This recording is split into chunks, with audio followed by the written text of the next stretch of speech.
Hello everyone, स्वागत है आपका अपने यूट्यूब चैनल में।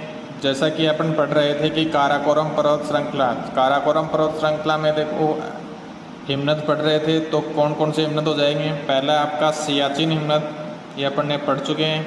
दूसरा है बाल्टोरो, साल्टोरो, बैफो, ईश्वर, हुंजा। ये सारे क्या हैं? काराकोरम हिमनद, काराकोरम पर्वत श्रृंखला के हिमनद हैं। ठीक है, अब देखो ये हो गया आपका काराकोरम पर्वत श्रृंखला के हिमनद।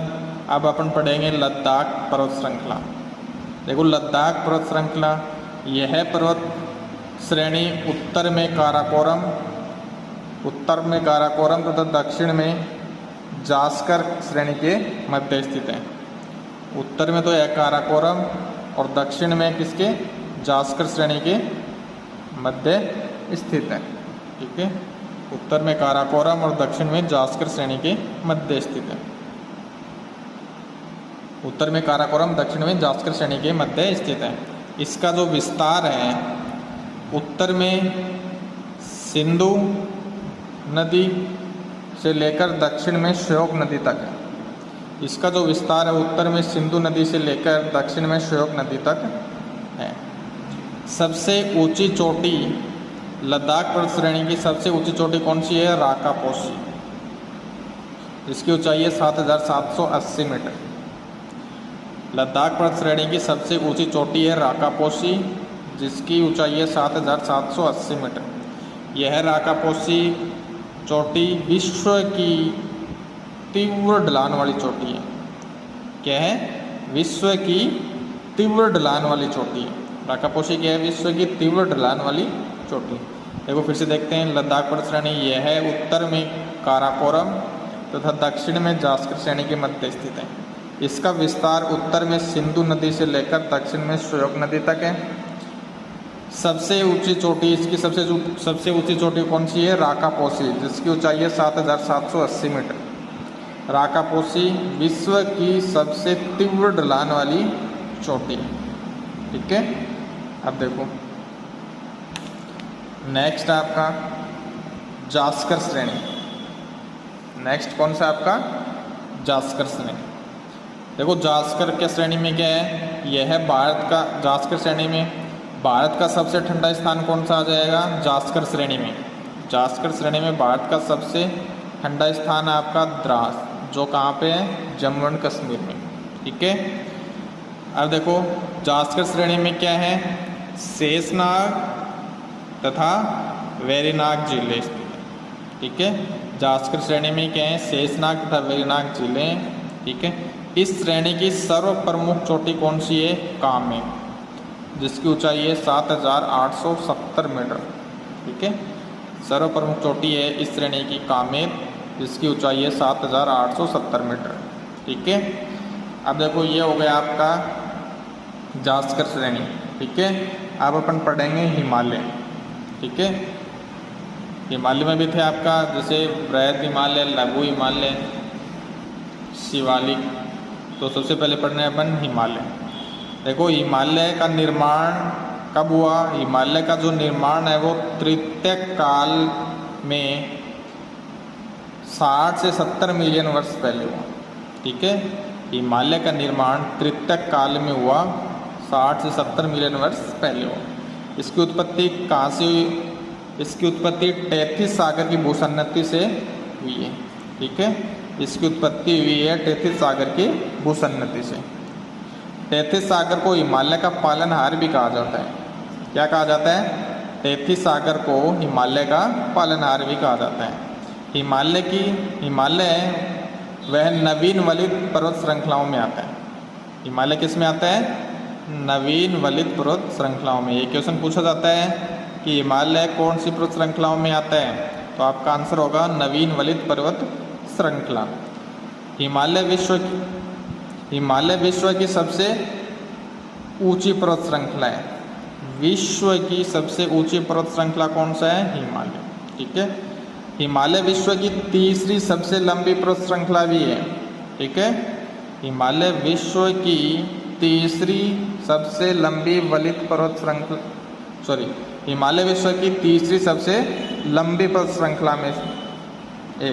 ठीक है, अब देखो पहले नंबर पे कौन कौन सी आती हैं। देखो सब पहले नंबर पे आ जाएगी आपकी एंडीज पर्वत श्रेणी, जो कहाँ है, दक्षिण अमेरिका में, महाद्वीप में, ठीक है, दक्षिण अमेरिका महाद्वीप में एंडीज पर्वत श्रेणी फर्स्ट नंबर पे। सेकंड नंबर पे आ जाता है रॉकी पर्वत श्रेणी, जो कहाँ पे है, उत्तरी अमेरिका महाद्वीप में, ठीक है। थर्ड नंबर पे आता है आपका हिमालय, जो एशिया महाद्वीप में आता है, ठीक है। और फोर्थ नंबर पे आ जाएगा आपका ग्रेट डिवाइडिंग रेंज, जो क्या है आपका ऑस्ट्रेलिया महाद्वीप में। तो पूछा आपका पहले नंबर पर कौन सी पर्वत श्रेणी आती है, एंडीज पर्वत श्रेणी, जो दक्षिणी अमेरिका महाद्वीप में, ठीक है। सेकंड नंबर पर रॉकी पर्वत श्रेणी, जो उत्तरी अमेरिका महाद्वीप में। थर्ड नंबर पे हिमालय आता है, हिमालय पर्वत श्रेणी एशिया महाद्वीप में आ जाएगी। और ग्रेट डिवाइडिंग रेंज है वो ऑस्ट्रेलिया महाद्वीप में आ जाएगी, ठीक है। तो ये हो गया आपकी विश्व की सबसे लंबी पर्वत श्रृंखला, ठीक है। अब देखो हिमालय में भी आपके आते हैं, जैसे पहला आ जाएगा आपका महान हिमालय, ठीक है। महान हिमालय देखो क्या होते हैं, महान हिमालय इसकी औसत ऊंचाई होती है 6000 मीटर, ठीक है। इसकी लंबाई है 2400 मीटर। अब देखो महान हिमालय पर अनेक चोटियाँ स्थित हैं, अनेक पर्वत चोटियाँ हैं। कौन कौन सी हैं देखो, ये आपका एक डायग्राम बनाया गया है, इसमें आप समझ सकते हैं। जैसे यहाँ पहले नंबर पे ये आपका नंगा पर्वत हो गया, यह आपका कामेत हो गया, यहाँ त्रिशूल, ये चोटी होगी नंदा पर्वत, नंदा देवी, ये अन्नपूर्णा चोटी, ये धौलागिरी, ये मकालू, ये माउंट एवरेस्ट, ये कंचनजंगा, ये नामचा पर्वत, ठीक है। अब देखो कहाँ का स्थित है, जो आपका नंगा पर्वत है ये पीओके में, पाक ऑक्यूपाइड कश्मीर में आता है, ठीक है, नंगा पर्वत। ये कामेत, त्रिशूल और नंदा देवी ये उत्तराखंड में आ जाते हैं आपके, कहाँ जाते हैं, उत्तराखंड में। कामेत, त्रिशूल और नंदा देवी ये आपके उत्तराखंड में आ जाते हैं। फिर देखो अन्नपूर्णा, धौलागिरी, मकालू और माउंट एवरेस्ट ये चार आपके ये नेपाल में स्थित हैं, नेपाल में आ जाते हैं इनमें।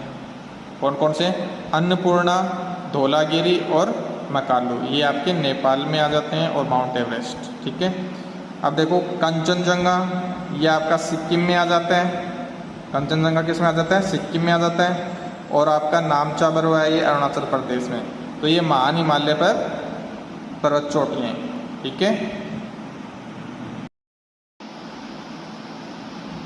महान हिमालय पर अनेकों हिमनद स्थित हैं, अनेकों हिमनद हैं, जैसे यमुनोत्री हिमनद, गंगोत्री हिमनद, चोराबाड़ी हिमनद, सतोपत हिमनद, गोलाई धाम हिमनद, जेमू हिमनद। अब देखो गंगोत्री हिमनद ग्लेशियर, इस यमुनोत्री हिमनद से यमुना नदी निकलती है। गंगोत्री हिमनद से, इस ग्लेशियर से भागीरथी नदी निकलती है। चोराबाड़ी हिमनद से मंदाकिनी नदी निकलती है। सतोपत हिमनद से अलकनंदा नदी निकलती है। गोलाई धाम से कोसी नदी निकलती है। और जेमू हिमनद से तीस्ता नदी निकलती है, ठीक है। तो क्या हो जाएगा, कौन कौन सी हिमनद है, यमुनोत्री हिमनद, यमुनोत्री से यमुना नदी निकलती है। गंगोत्री हिमनद, गंगोत्री से भागीरथी नदी निकलती है। चोराबाड़ी हिमनद, चोराबाड़ी से मंदाकिनी नदी निकलती है। सतोपत हिमनद से अलकनंदा नदी निकलती है। गोलाई धाम से कोसी नदी निकलती है, जिसे बिहार का शोक भी कहा जाता है। जेमू हिमनद से तीस्ता नदी निकलती है। ये हो गए आपके महान हिमालय के हिमनद या ग्लेशियर। अब सेकंड आपका मध्य हिमालय, लघु हिमालय या निम्न हिमालय, जिसे का क्या कहा जाता है, हिमाचल भी कहा जाता है। अब देखो एक थोड़ा डायग्राम से समझते हैं। यह आपका महान हिमालय, ये हो गया आपका मध्य हिमालय या निम्न हिमालय, ठीक है। अब देखो यहाँ इस मध्य हिमालय को जम्मू कश्मीर में पीर पंजाल कहा जाता है, ठीक है। यहाँ हिमाचल प्रदेश में इसको धौलाधर कहा जाता है। उत्तराखंड में इसे नागटिब्बा कहा जाता है। और नेपाल में इसे महाभारत कहा जाता है, ठीक है। अब देखो कुछ नदियाँ हैं जो मध्य हिमालय में घाटियों का निर्माण करती हैं, जैसे यहाँ से झेलम नदी कश्मीर घाटी का निर्माण करती है। व्यास नदी कुल्लू कागड़ा घाटी का निर्माण करती है। यमुना नदी मसूरी घाटी का निर्माण करती है। बागमती नदी काठमांडू घाटी का निर्माण करती है। ठीक है, ये महान हिमालय और लघु हिमालय यहाँ दार्जिलिंग में जाके मिल जाते हैं। ठीक है, और डायरेक्ट क्वेश्चन पूछा जाएगा आपका कि कौन सी नदी कौन सी घाटी का निर्माण करती है। तो डायरेक्ट क्वेश्चन पूछा जाता है, जैसे पूछ लिया आपका ब्यास नदी कौन सी घाटी का निर्माण करती है, तो क्या हो जाएगा, कुल्लू कागड़ा घाटी का निर्माण करती है। यमुना नदी कौन सी घाटी का निर्माण करती है, मसूरी घाटी का निर्माण करती है। बागमती कौन सी घाटी का निर्माण करती है, काठमांडू घाटी का निर्माण करती है। झेलम नदी कश्मीर घाटी का निर्माण करती है। ठीक है, तो ये हो जाएगा आपका मध्य हिमालय, लघु हिमालय और निम्न हिमालय। ठीक है।